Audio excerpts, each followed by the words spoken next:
Ecuador. Ecuador. Peace Corps sending me to Ecuador. I didn't even know where Ecuador was, and I had never been outside of the country, but I knew I was going on an adventure, a cultural adventure that I've never experienced before. So I packed my bags, grabbed my invitation, and set out for my journey.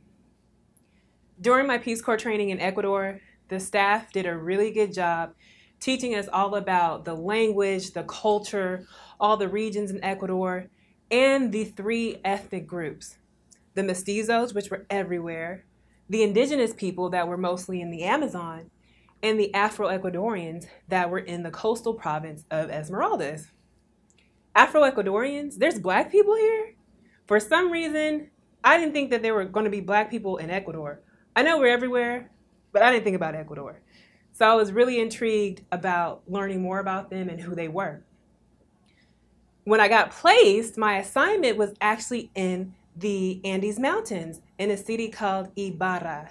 La Ciudad Blanca is what they call it, the white city, for its white buildings modeled after after Spain. Ibarra was actually surrounded by volcanoes and mountains and lakes. It was green and lush, and it kind of looked like the Jurassic Park when it rained. It was so beautiful. And it was this urban, posh, modern city. People had phones, very fancy iPhones, fancy cars. The high schoolers went on to college. They took international trips. I mean, it was a posh situation. I lived in a 10-bedroom house with a woman who was a beautiful depiction of a mestizo woman in Ibarra. Also in the city, there were the rest of the ethnic groups, the indigenous and the Afro-Ecuadorians.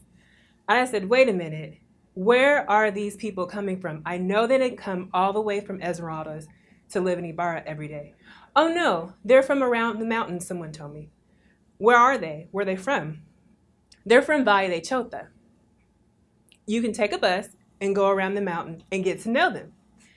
I said, I am going to do just that. And I did. I got myself together, went down to the bus terminal, and got on the big green bus titled Valle de Chota. On that bus ride, I was so nervous. My heart was beating. My hands were clammy. Again, I wanted a very cultural experience. I was getting it in Ibarra, but there was a whole nother world out there. On the bus ride, I noticed the difference between the green lush, how it faded into tans and browns. The temperature rose about 10 degrees hotter, and there were nothing but Afro-Ecuadorians on that bus. I thought, wow, this is going to be a pretty cool experience. I got off the bus with some other folks when I got to my stop in Chota, and as the bus drove away, in a cloud of dust, there was a woman standing off to the side, almost as if she was waiting for me. Her name was Doña Mercedes. She said to me, Oye, ¿de dónde eres? Me? I'm from the United States. My name is Portia, and I'm a Peace Corps volunteer, as I handed her my official letter. She took the letter, looked at it, looked up at me, looked back at the letter, and said, Sí, niña, but where are you from? I'm from California in the United States. She looked at me and paused, very serious. No, mi cariña, where are you really from? At that moment, I knew exactly what she was asking me. I had been asked this question before in the past by someone not like her and not her tone.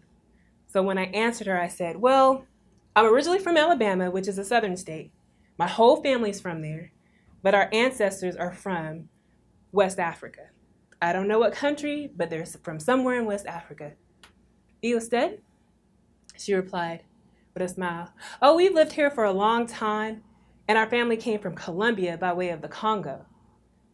And I looked at her, and she looked at me, and I thought, wow, this is so interesting. And she said, venga. And I went along with her, and just like that, instantly, we made a connection.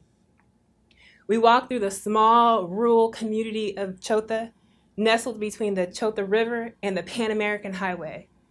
It was a little replica of Africa in my mind.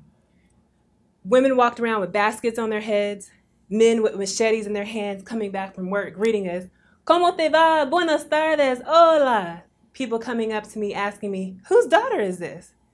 I felt like I was a part of the community already.